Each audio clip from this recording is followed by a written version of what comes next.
I ignored the first call from my aunt. Then she texted, "Your father is not safe." I thought she meant sick. She meant abandoned, hidden, and his wife's son was using his money.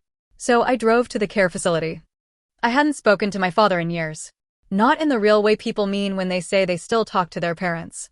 There were no holiday calls, no birthday dinners, no random messages asking if I got home safe. My father was alive somewhere in the world, and I was alive somewhere else, and that was the closest thing we had to peace. So when my aunt called twice in one afternoon, I let it ring. The first call came while I was folding laundry. I saw her name on the screen and felt that old family dread rise in my stomach. The kind that says nothing good ever comes from answering. The second call came 10 minutes later. Then the text appeared. "Please call me. Your father is not safe." I stared at those words for a long time. My first thought was cold, and I'm not proud of it. Let someone else be responsible for him. Then another message came. His wife's son put him somewhere. I don't know what else to do. That was what made me call back. My aunt answered on the first ring.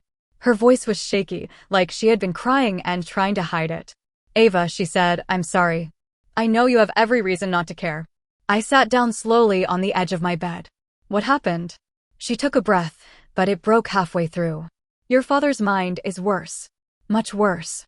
He can't manage things anymore. Mason moved him into a care facility outside Omaha." I closed my eyes. My father's wife had died almost 2 years earlier. I heard it through a cousin, not from him. After that, I knew his health had started slipping, but knowing and caring are not the same thing. I asked, "Is he being cared for?" My aunt was quiet. That silence answered before she did. "It's not the worst place," she said carefully. "But it's not good enough. And Mason hasn't been handling the payments properly. He's still living in the house. Still using your father's money. Still acting like everything belongs to him."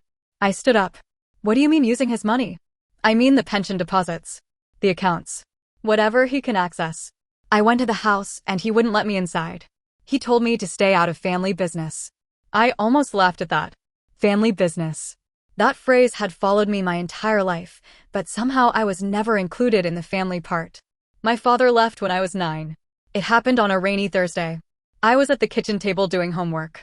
My mother was washing dishes, and my father came in wearing his work clothes and a face I had never seen before. Not angry.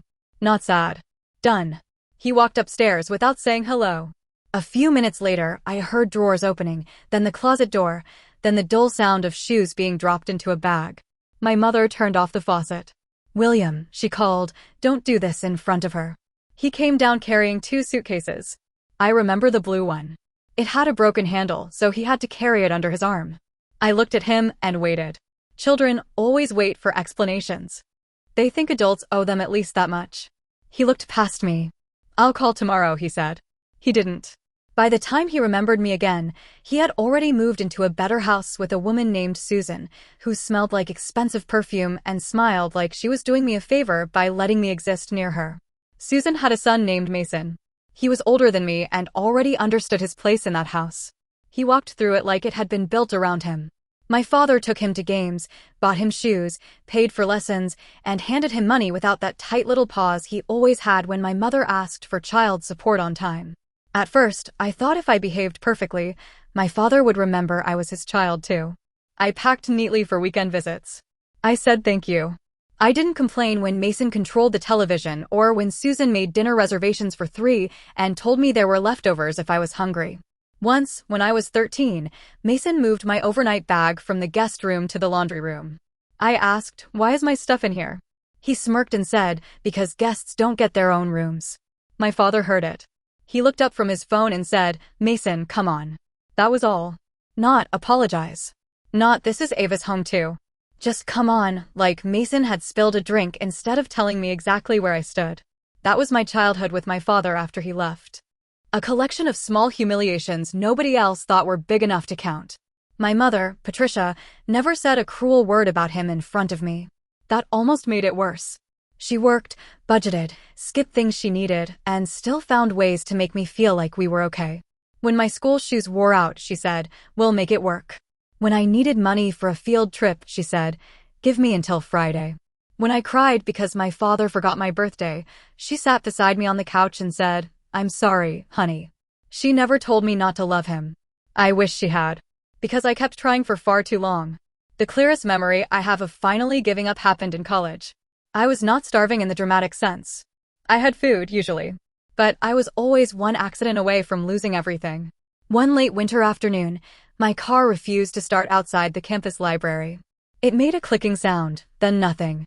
I sat there gripping the steering wheel, watching my breath fog in the cold air, already doing math in my head. Rent was due in 6 days. My paycheck would not cover it if the repair was more than a few $100s. The mechanic called the next morning and told me the total. $600. I asked him to repeat it, like maybe I had heard wrong. He said, "I can't make it much cheaper." "I'm sorry." I thanked him because that was what I always did when I was falling apart. I thanked people. Then I called my father. It took me almost 20 minutes to press his name. When he answered, he sounded distracted. "Hey, Ava. Everything okay?" I hated that question. It made me feel like I was interrupting a life where I did not belong.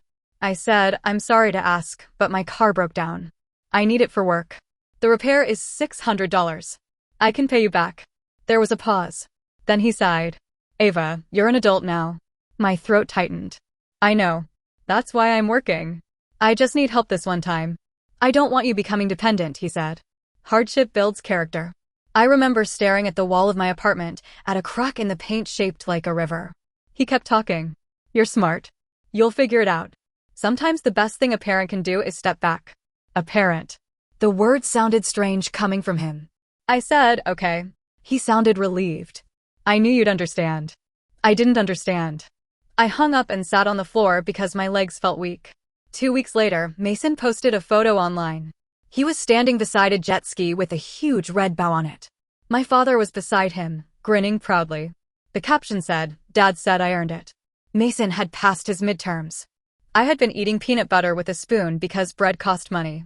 That was the moment I stopped reaching for my father. Not because I stopped wanting one. That part took longer. I stopped because wanting him had become humiliating. Years passed after that. I finished school. I worked. I paid bills late, then on time, then early. I learned how to live without backup. My mother got sick, and I became the person who kept folders of medical paperwork, insurance notices, and receipts no one else wanted to look at. My father visited her once near the end. He stood by her bed with flowers from a grocery store and said, "Patricia, I'm sorry." My mother was too tired to give him anger.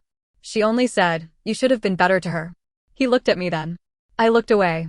After my mother died, I expected grief to swallow me whole. Instead, it made me quiet. I handled the funeral. I cleaned out the house. I packed her sweaters into boxes and kept one that still smelled like her lotion. My father came to the service. Susan came with him. Mason did not. Afterward, my father said, "Your mother was a good woman." I said yes. He opened his mouth like he wanted to say more. I walked away before he could. For years, that was basically our relationship. Almost nothing. Then he had a health scare. A cousin told me first. Then my father called. Then he called again. Then a third time. I finally answered. His voice sounded older. "Ava," he said. "I'd like to see you." I almost said no. But some part of me, the child part one hated admitting still existed, wanted to hear what a guilty father sounded like when he finally had no audience. We met at a coffee shop in Omaha. He looked thinner. His hair had gone mostly gray. He kept rubbing his thumb over the rim of his cup. "I made mistakes," he said. I waited. He looked at me like he expected me to help him say it. I didn't. He swallowed. "I let you down." That was closer. "You did," I said. His face tightened, but he nodded. "I know Susan made things difficult." I almost got up. "Susan didn't abandon me," I said. "You did." He looked ashamed then. Truly ashamed. And, because I had wanted that for so long, I stayed. Over the next few weeks, he called more often. Not every day, but enough to confuse me. He asked about my life. He told me he was worried about his future. He admitted Mason was not responsible with money. He said Susan protected Mason from consequences, and he had allowed it because it was easier than fighting. Then one afternoon, he said, "I want to put things in order." That was how we ended up in an estate lawyer's office. The lawyer's name was Daniel. He explained everything slowly, like he knew there was family tension in the room and did not want to step on a landmine. My father signed a durable financial power of attorney. That meant if he became medically incapacitated, someone could manage his accounts and bills.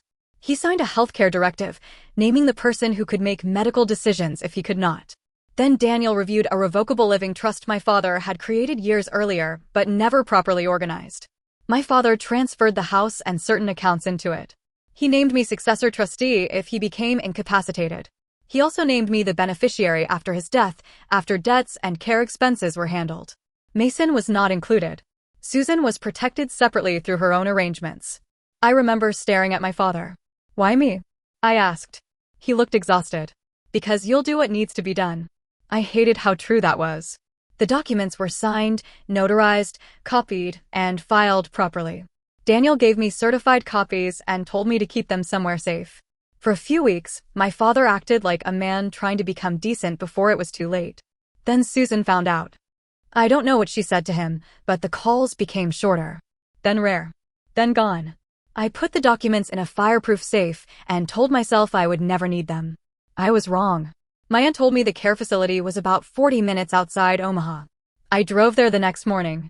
The building was not the nightmare my anger had imagined, but it was not comforting either. It sat off a busy road behind a faded sign and a parking lot with cracked pavement. Inside, the lights were too bright. The air smelled like disinfectant and reheated food. A woman at the front desk asked who I was. I said, his daughter. The word felt strange in my mouth. She checked a clipboard, then led me down a hallway where televisions murmured behind half-open doors. I passed people sleeping in wheelchairs, people watching nothing, people calling names no one answered. My father was in a small shared room near the end of the hall. He was sitting in a chair by the window, wearing a sweater I did not recognize. His hair was uncombed. His hands rested in his lap like he had forgotten what they were for. For a second, all I saw was the man who left. Then he turned toward me. His eyes were cloudy and uncertain. "Patricia," he said. The name hit me so hard I almost stepped back. "No," I said quietly. "It's Ava." He frowned, trying to place me. "Ava," he repeated, but it sounded like he was reading the word from far away. I had imagined this moment many times over the years. I had imagined him begging, apologizing, crying, maybe finally understanding what he had done. Instead, he didn't even fully know I was there. That made the anger stranger. There was nowhere for it to go. I sat beside him for 10 minutes. He asked if we were late for church. Then he asked where his keys were. Then he stared out the window and said, "Mason handles things." That sentence woke something in me. I found the nurse on duty and asked about his bills, his care plan, his contacts, and his payments. She was polite, but careful. She said they had trouble reaching Mason. Some payments were delayed. Some paperwork had not been returned. They had been told family matters were being handled. Family matters. Again. I drove from the facility straight to my aunt's house. Aunt Karen opened the door before I knocked. She looked smaller than I remembered, wrapped in a gray cardigan, her eyes red. "I'm sorry," she said immediately. She had printed everything she could find. Notes from calls.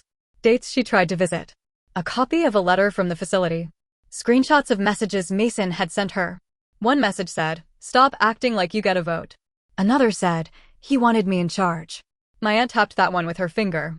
"He didn't," she said. "Your father told me about the papers years ago. I didn't know if they were still valid. I didn't know if you had them." "I do," I said. Her face changed.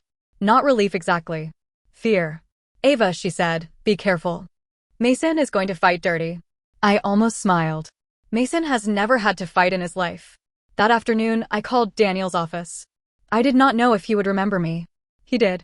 He asked me to bring the documents, the facility information, and anything showing my father's current condition. He also told me not to confront Mason directly until we understood the paperwork and the limits of my authority. That mattered. Because the angry part of me wanted to drive to my father's house, stand on the porch, and tell Mason his free ride was over. But anger is messy. Paperwork is cleaner. 2 days later, I sat across from Daniel in the same office where my father had signed everything years earlier. The walls had been repainted, but the room felt exactly the same. Daniel reviewed the documents one by one. "The power of attorney appears valid," he said. "The healthcare directive too. But we need medical confirmation of incapacity before institutions will cooperate fully." "And the trust?" I asked. He looked at me carefully. "If the house and accounts were properly titled into the trust, and your father named you successor trustee upon incapacity, you can step in to manage those assets for his benefit. After his death, the trust controls distribution, not the power of attorney." I nodded. "So Mason can't just keep using everything?" Daniel's mouth tightened. Not if he has no legal authority. The next week became a blur of forms, calls, appointments, and certified copies. The care facility arranged for medical evaluations. My father's doctor provided written confirmation that he could no longer manage his own finances or medical decisions. Daniel prepared a formal packet notifying banks, care providers, and relevant parties that I was acting under the documents my father had signed. I did not feel triumphant. I felt focused. That was more dangerous. The first place I went was the bank. I wore a plain black coat. I brought a folder so organized my hands barely shook when I opened it. The branch manager looked at the documents, disappeared to call their legal department, came back, asked more questions, copied everything, then disappeared again. I waited under bright lights while a machine-printed deposit slips nearby. 2 hours later, Mason's access was removed from the accounts my father had authority over. Cards were canceled. Online credentials were reset. Future deposits were redirected into an account used only for my father's care and valid expenses. The manager slid the final paperwork toward me. "You're now the authorized contact," she said. I signed my name. It looked calm on the page. Inside, something old and bitter unclenched. Mason called me that evening. I knew it was him even though I did not have his number saved. There are some people whose anger arrives before their voice. When I answered, he did not say hello. "What did you do?" I sat at my kitchen table, the bank folder still in front of me. I made sure my father's money goes toward my father. He laughed once, sharp and ugly. "Your father? That's funny. You haven't been around in years." "You're right," I said. "And somehow I still did more in 1 week than you did in 2 years. His voice rose. "You don't know anything. You don't know what it's been like." I looked at the care facility bill on the table. "I know enough." He called me jealous. Bitter. A stranger. He said I was crawling back for money because I had been left out. He said the house was his because he lived there. He said my father had promised him things. I let him talk. Then I said, "If you have legal documents, send them to Daniel." That stopped him. "Who?" "The attorney handling this." Silence. I could hear him breathing. "You got a lawyer?" "Yes." "You think that scares me?" "No," I said. "But it should slow you down." I hung up before he could answer. The next step was the house. I did not go there alone. Daniel handled the notice. Mason had no deed, no lease, and no ownership interest in the property. But that did not mean I could simply throw his things onto the lawn. The law still required process. That frustrated me more than I wanted to admit. For so many years, Mason had lived inside a life my father built while I fought for scraps. Now, even removing him had to be polite. Documented. Timed. Reviewed. He received a formal notice to vacate. He ignored it. Then he sent me a photo of himself on the back patio with a beer in his hand. The message said, "Still here." I forwarded it to Daniel and did not respond. That was one of the hardest parts. Mason wanted a fight. He wanted me emotional. He wanted me to become the unstable daughter swooping in for revenge so he could point and say, "See? This is who she is." So I became boring. I became paperwork. When the notice period ended, Daniel filed what needed to be filed. Mason delayed once. Then he missed a hearing. Then he claimed he had nowhere to go. The judge gave him a final date to leave. Only after that did officers come for a civil standby while the locks were changed. I was there. The house looked worse than I remembered. The lawn was overgrown. The mailbox leaned to one side. One window had a crack taped from the inside. Trash bags sat near the garage. Mason opened the door wearing sweatpants and rage. When he saw me standing behind the officers, his face changed. "You," he said. One officer kept his tone calm. "Sir, you've been ordered to vacate." Mason pointed at me. "She did this. She hasn't even been part of this family." I stepped forward just enough for him to hear me.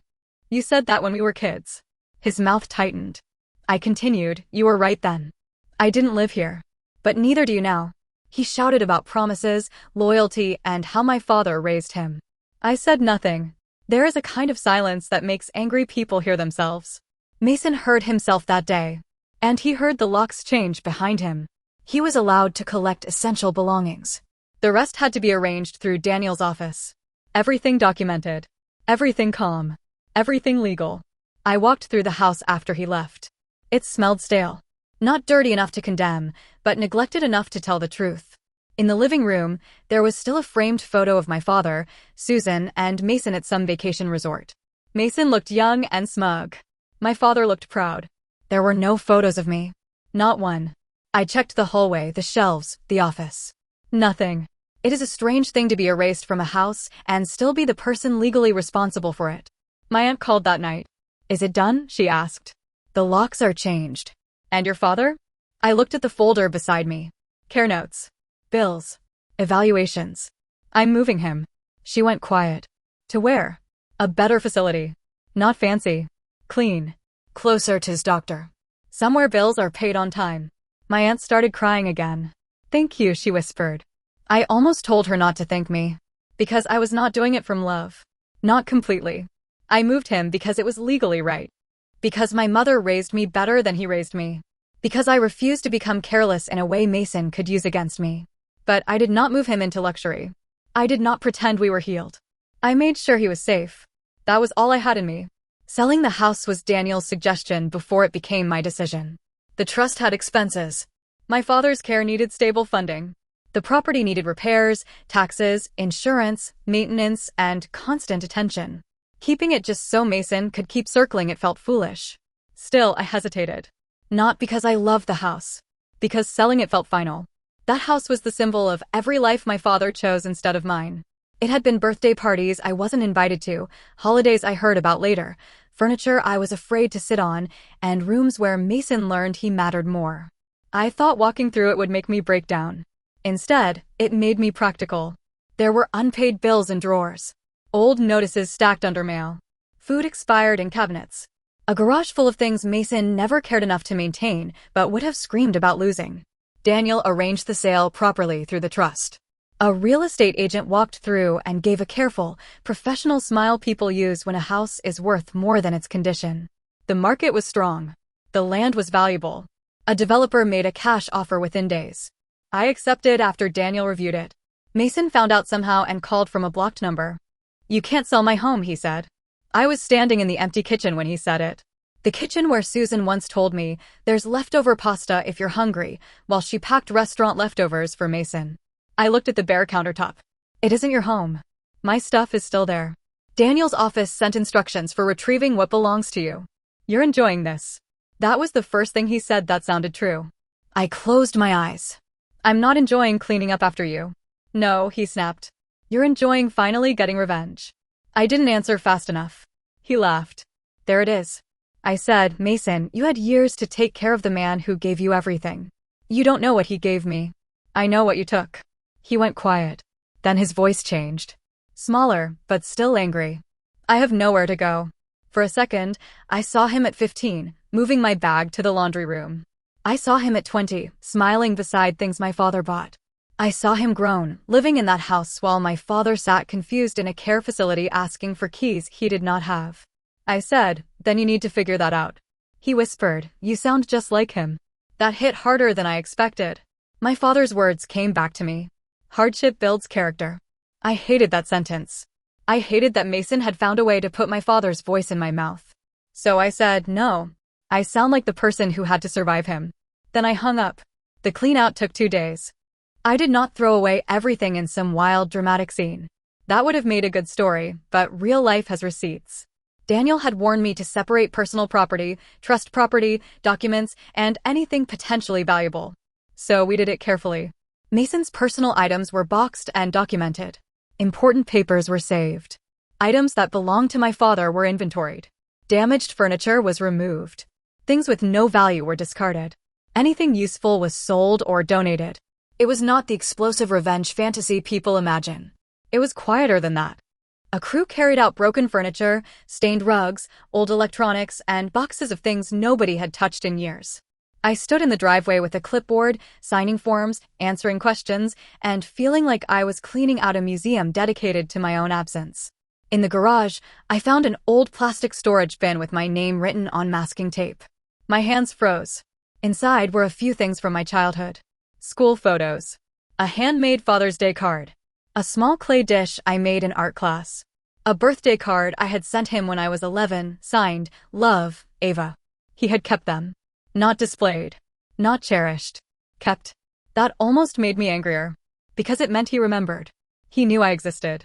He had proof of me sitting in his garage while he played father to someone else inside the house. I took the bin home. Maybe because it was mine. Maybe because leaving it there felt like letting him erase me twice. My father moved to the new care home the following week. It was smaller, cleaner, and calmer. The staff knew his name. His room had a window facing a courtyard with a bird feeder. He did not understand the move, but he seemed less agitated there. The first time I visited, he was sitting with a blanket over his knees. He looked at me and said, "Are you here from the office?" "No," I said. "I'm Ava." He blinked. "My daughter." My chest tightened. "Yes." For one moment, his face cleared. "You look like your mother." I sat down. "She was the better parent." He smiled faintly, not understanding the weight of it. "She always was," he said. Then the clarity passed. He asked if Mason was coming. I looked out the window. "No," I said. "Not today." My father died 8 months after I took over his care. Not dramatically. Not suddenly. He declined the way people sometimes do when their mind has been leaving for a long time and the body finally follows. The care home called me early in the morning. A nurse said he passed peacefully. I thanked her. Again, that old habit. Thanking people while something inside me shifted. I waited for grief. It came, but not in the way I expected. I did not grieve the father I had. I grieved the one I kept trying to invent. The one who might have picked me up from school. The one who might have helped with the car repair. The one who might have told Mason to move my bag back into the guest room because his daughter belonged there too. That man had never existed. Still, losing the possibility of him hurt. Daniel handled the trust administration after final bills, taxes, and care expenses were paid. Because the house and accounts were in the trust, the process was cleaner than a public fight over probate. Mason still tried. Of course he did. He called relatives. He claimed I had manipulated a sick man, even though the documents had been signed years before the dementia. He said I had stolen his inheritance, even though he was never named as a beneficiary. He said I had made him homeless, even though he had been given notice, time, and legal process. People believed what they wanted. Some relatives said I had done the right thing. Some said I should have given Mason something. Aunt Karen was torn. She was grateful my father's care had improved, but she hated what happened to the family afterward. One night, she called and said, "I understand why you did it, Ava. I just wish it had not been so harsh." I said, "Which part?" She sighed. "Mason losing everything." I looked at the small plastic bin from my father's garage. My childhood photos. My handmade card. Proof that I had been remembered and still abandoned. "He didn't lose everything," I said. "He lost what was never his." She was quiet for a long time. Then she said, "Maybe. But he is nowhere stable now." I did not say what I thought. Neither did I. Not for years. I had roofs over my head, yes. Rooms. Apartments. Rentals. But stable? No. Stability is not just walls. Stability is knowing someone will come when you call. No one came when I called. At the funeral, there were fewer people than I expected. My father had outlived some friends and disappointed others. Susan was gone. Mason did not attend. Aunt Karen sat in the front row with a tissue in her hand. I sat beside her because there was no one else to sit with. The service was short. The man speaking talked about my father's work ethic, his dry humor, his love of sports. He said my father valued family.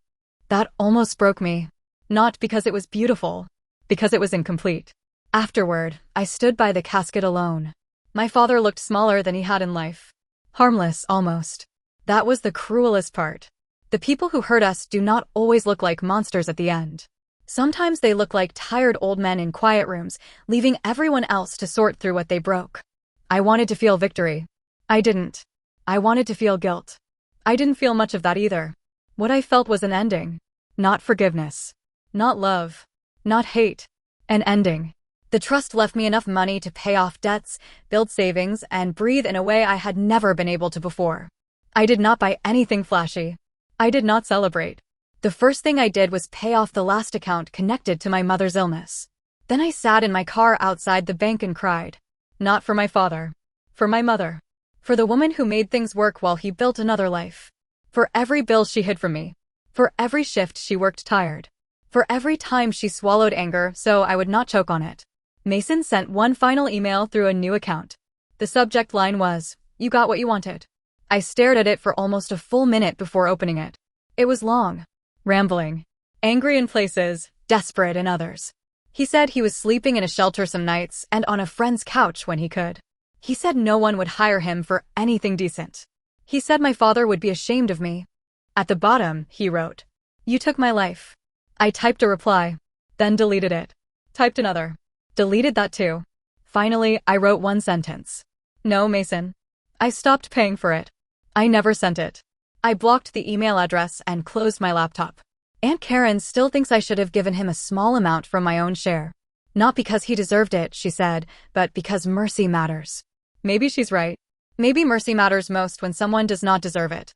But I think about my mother counting coins at the kitchen table while my father bought Mason toys, cars, trips, and second chances.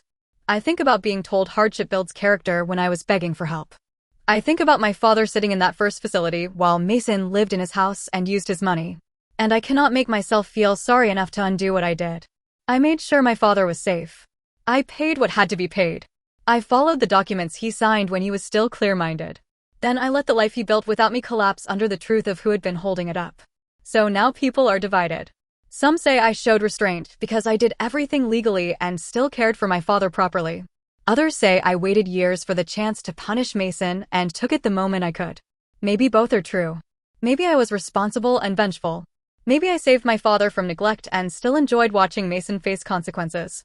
I don't know if that makes me cruel. I only know this. When my father told me hardship builds character, he meant mine. He never imagined I would be the one to teach that lesson back.